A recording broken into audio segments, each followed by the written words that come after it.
Hola, ¿qué tal? Buenas noches, ¿cómo les va? Bienvenidos a Octavo Mandamiento. ¿Cómo anda, Cortina? ¿Qué tal, Dani? ¿Cómo estás? Buenas noches, muy bien. ¿Cómo lo trata el fin de semana?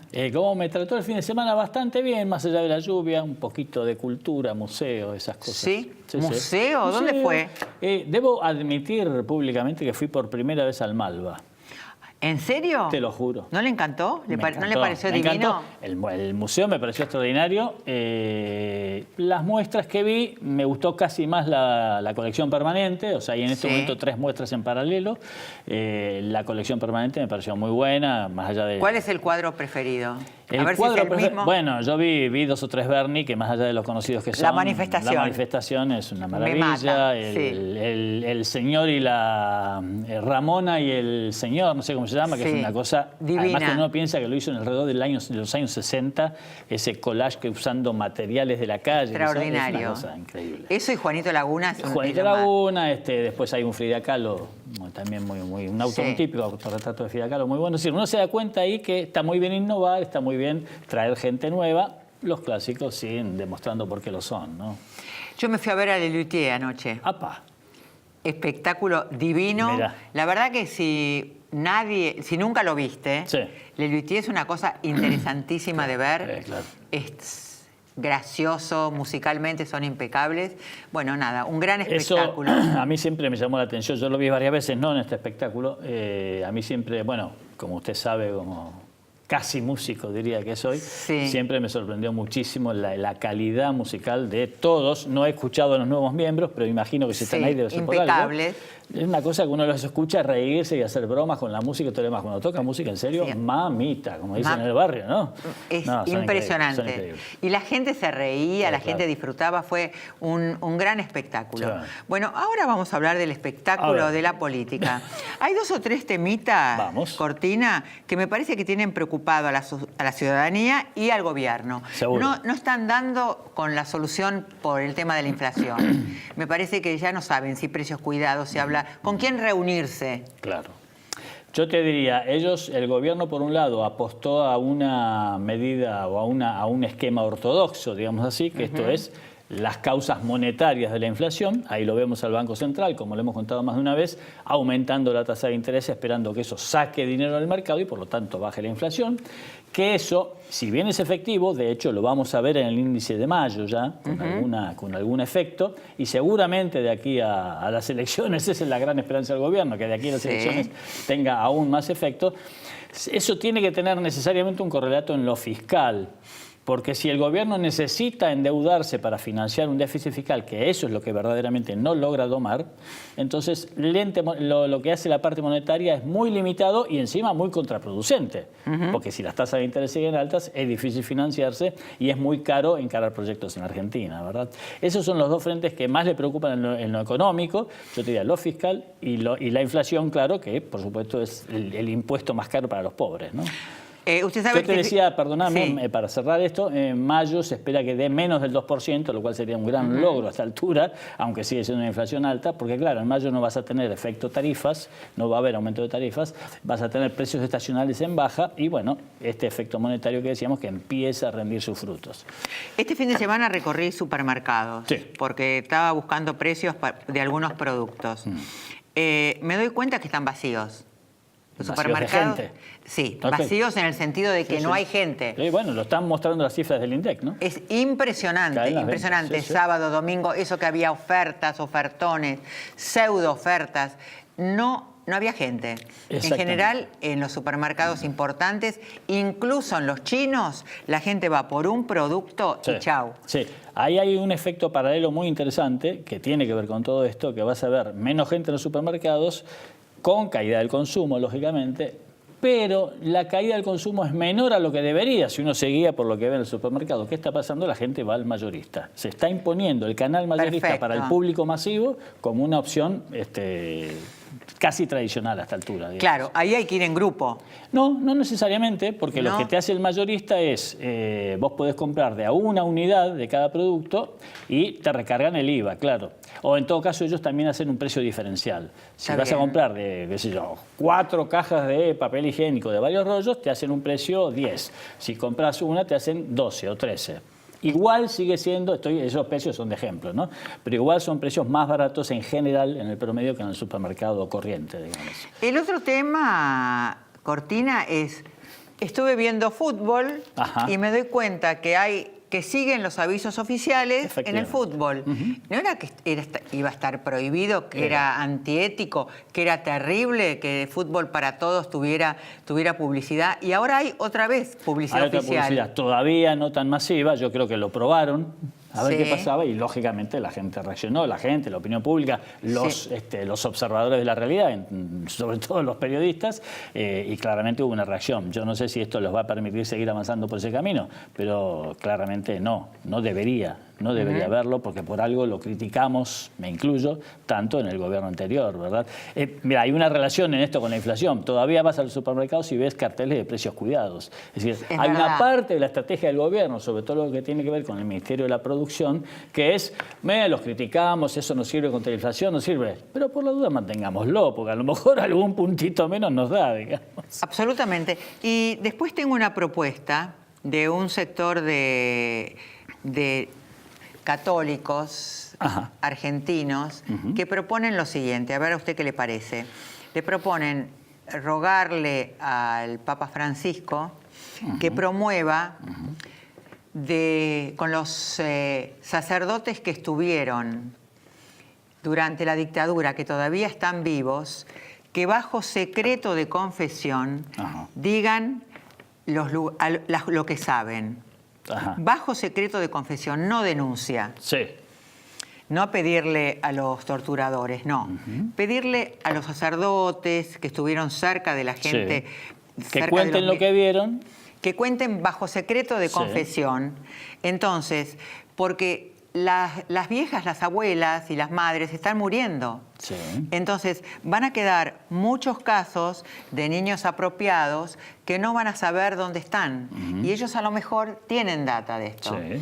Y me pareció una idea muy buena de un grupo de cristianos del tercer milenio, para el tercer milenio, donde está Hernán Patiño Mayer. Sí. Y dijeron, bueno, es un pedido que se puede hacer, bajo secreto de confesión. ¿No? Que a ver si se puede lograr tener algunos datos más que hay gente que debe saber.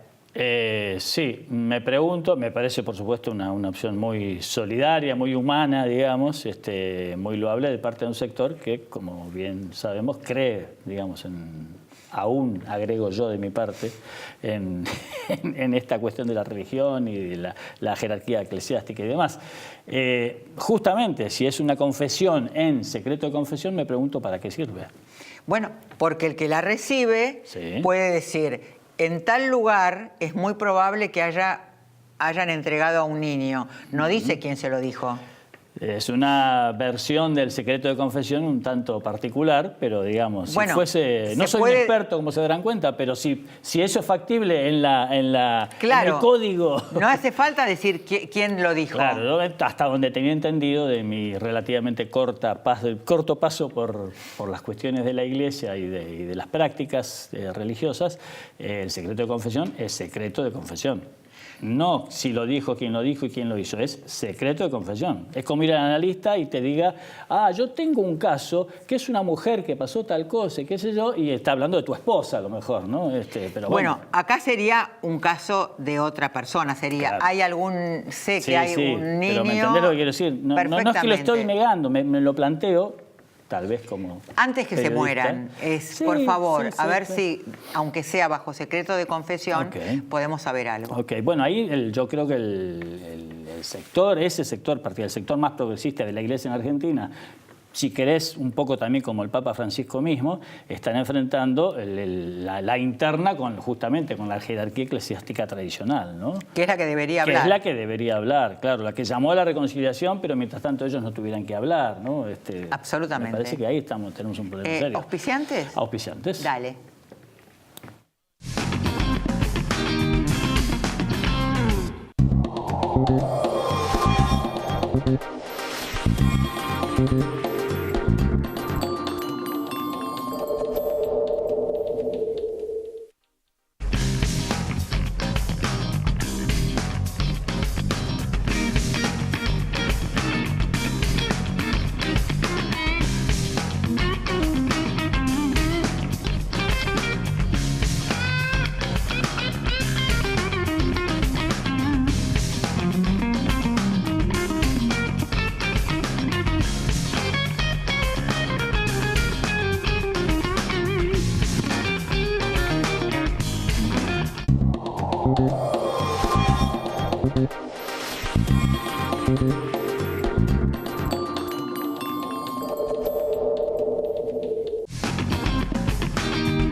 Y nuestra invitada hoy es Irina Hauser, que escribió Los Supremos, Historia Secreta de la Corte. ¿Lo muestro?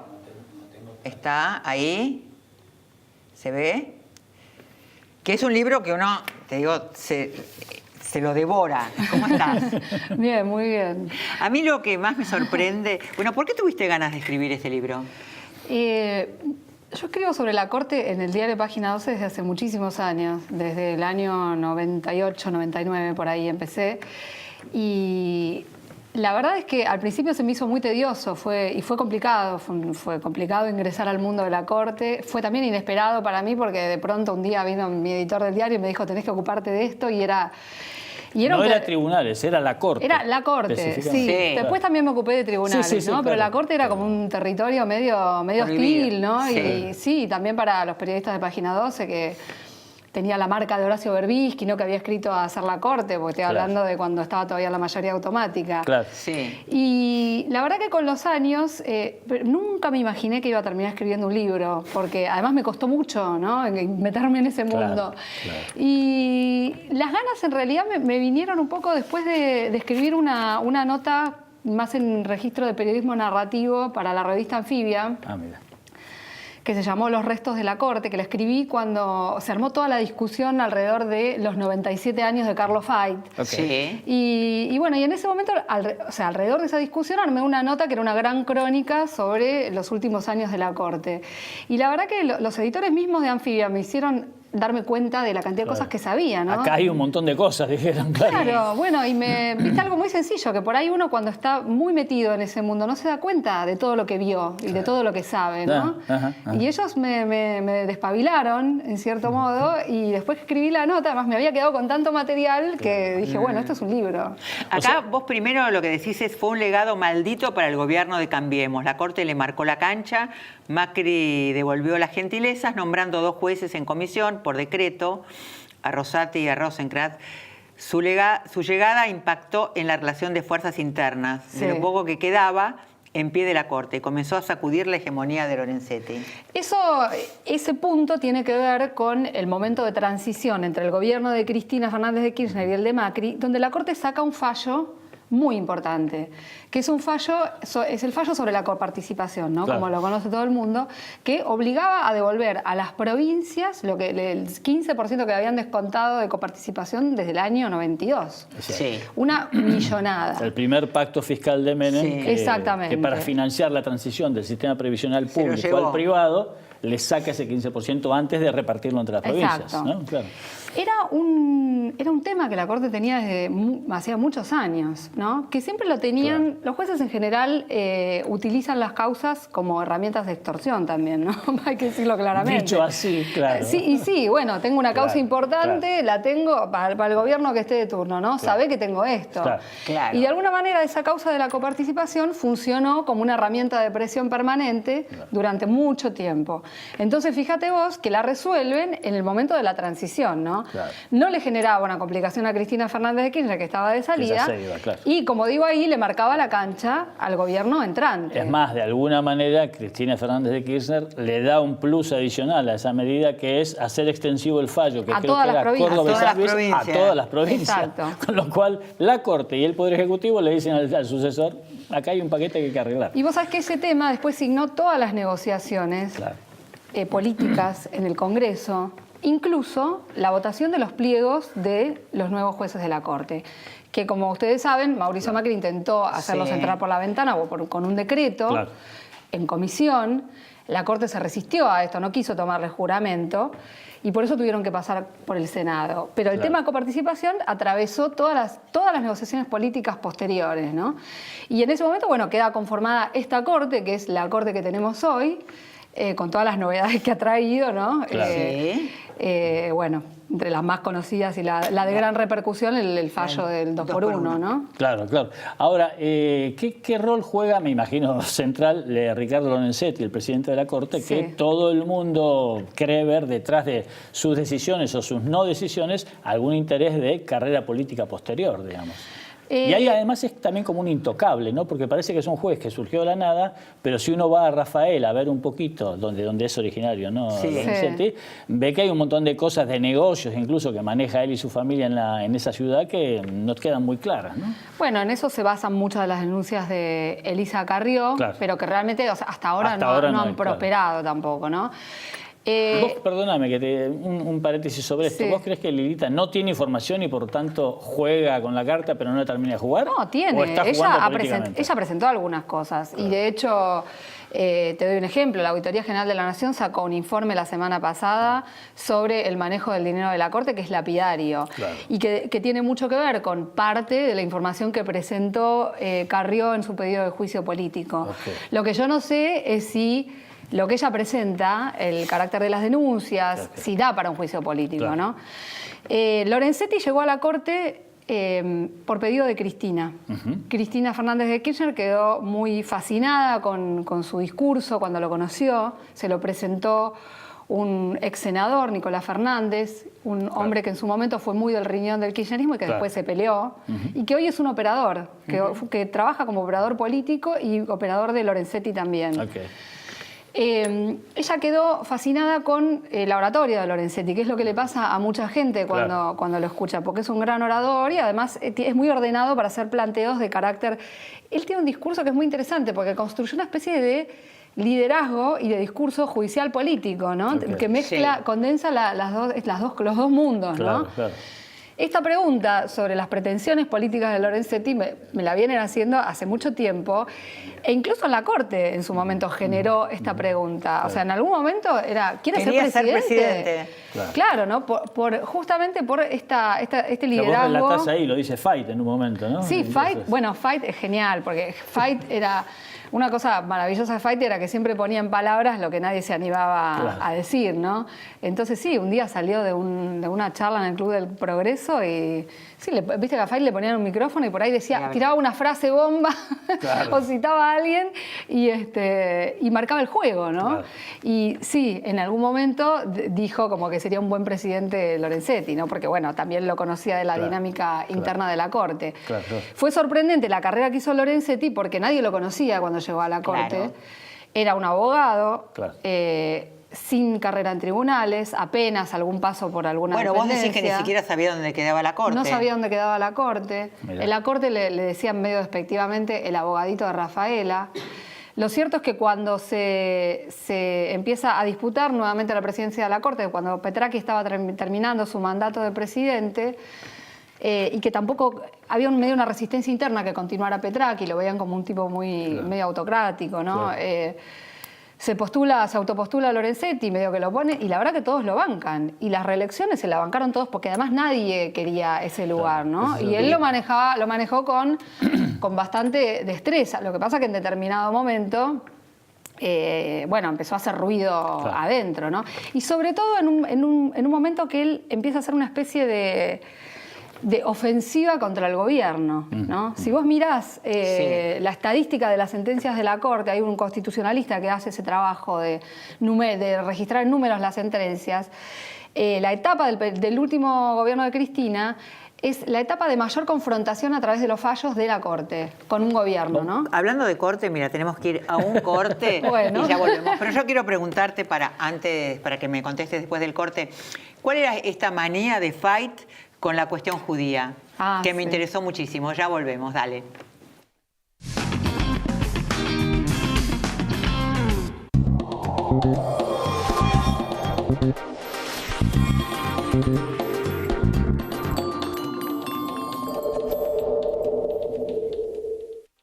IRSA. Somos la mayor empresa argentina inversora en bienes raíces. IRSA. Líderes en real estate. Los vecinos estamos llenos de buenas ideas para la ciudad. Subí la tuya a buenosaires.gov.ar/BAelige. Las propuestas más votadas pueden hacerse realidad. La ciudad es mucho mejor cuando la construimos juntos. Buenos Aires Ciudad. Vamos, Buenos Aires. ¡Qué elegancia! ¿Pero a dónde van con tantos descuentos en espectáculos? No sabemos ir al cine o ver ballet. Vayan al teatro pero con los lentes puestos. Ballet en 3D. Salí a disfrutar. Invertir en la vida.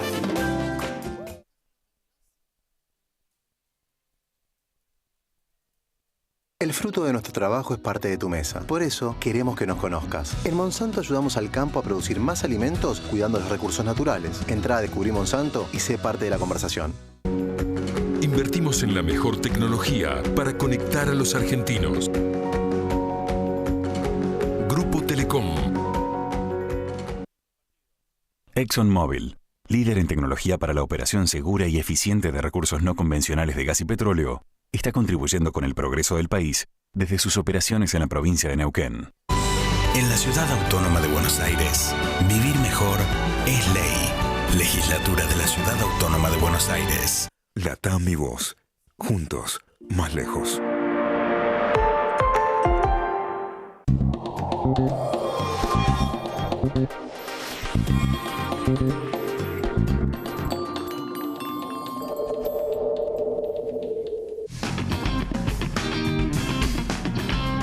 Acá estamos con Irina Hauser, que es periodista de Página 12 y autora del libro Los Supremos, que mostré antes, que es buenísimo si te querés enterar de las cosas de cada uno, desde chimentos hasta cosas muy serias. Yo quiero saber, vos hablás de Fight y decís que tiene un temita con la cuestión judía, ¿no?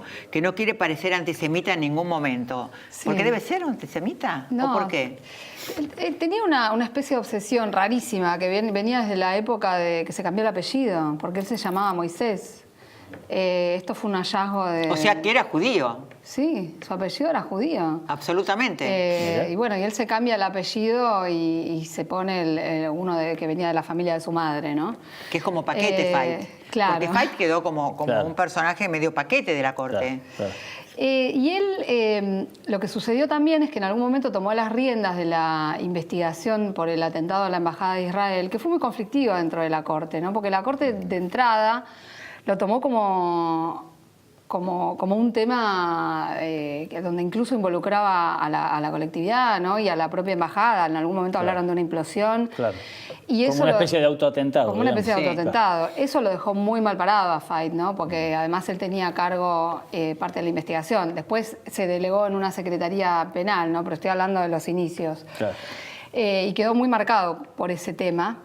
Y con miedo a que lo cuestionaran, ¿no? Entonces era una obsesión permanente. Y cada persona que lo iba a ver a Fight en determinada época, además de que te mostraba todos los libros que tenía habidos y por haber, sacaba un pergamino, la llamaba a la secretaria y le pedía que despliegue el pergamino, que era un premio que le había dado el Congreso Judío Latinoamericano, ¿no? Y lo que él quería mostrar era que era querido por la colectividad, sí, claro, ¿no? Que no era antisemita. Que no era antisemita, tenía como una gran obsesión. Yo creo que a partir de ese traspié que hubo con la investigación del atentado, que por cierto sigue... Bueno, o sigue sin el traspié de cambiarse, ¿no?, el apellido. Sí, también. ¿No? Me parece que es un traspié anterior. Había una combinatoria de cosas ahí muy llamativas, ¿no? Ahora, Irina, para traerlo un poco a la actualidad, sí, justo antes hablábamos del famoso fallo del 2x1, sí, digamos. Hubo toda una discusión donde una parte de la biblioteca decía que los votos creo que de Rosati y de Hayton, tenían una validez técnica, si cabe esperar una validez técnica en este tipo de fallos, sí, ¿no? Sin embargo, bueno, hubo otros dos jueces que votaron en contra, claro. Bueno, validez técnica pueden tener. O sea, creo que la pregunta que uno se tiene que hacer es, primero, o sea, evidentemente detrás de este fallo hubo una idea, ¿no? Claro, es que claro, no fue una sentencia inocente. Claro. Es obvio que si vos le das el privilegio, el beneficio del 2x1 a una persona privada de su libertad por violaciones a los derechos humanos, por crímenes de lesa humanidad, y ¿cuántos hay detenidos? Claro. Cientos. Van a venir detrás a pedir el mismo beneficio. Claro. Claro. Entonces, por ahí técnicamente la sentencia está bien, seguro, puede ser que esté bien. Claro. O sea, pero viste cómo es esto, o sea, siempre tenés un lado de la biblioteca para un lado, otro lado para el otro. ¿Cuál es el más influenciable? Y alguna es discutible, ¿no? Entre Rosenkrantz, Rosati y Nolasco, sí, ¿quiénes son los más influenciables frente al gobierno? Rosenkrantz tiene buena relación con el gobierno y ese...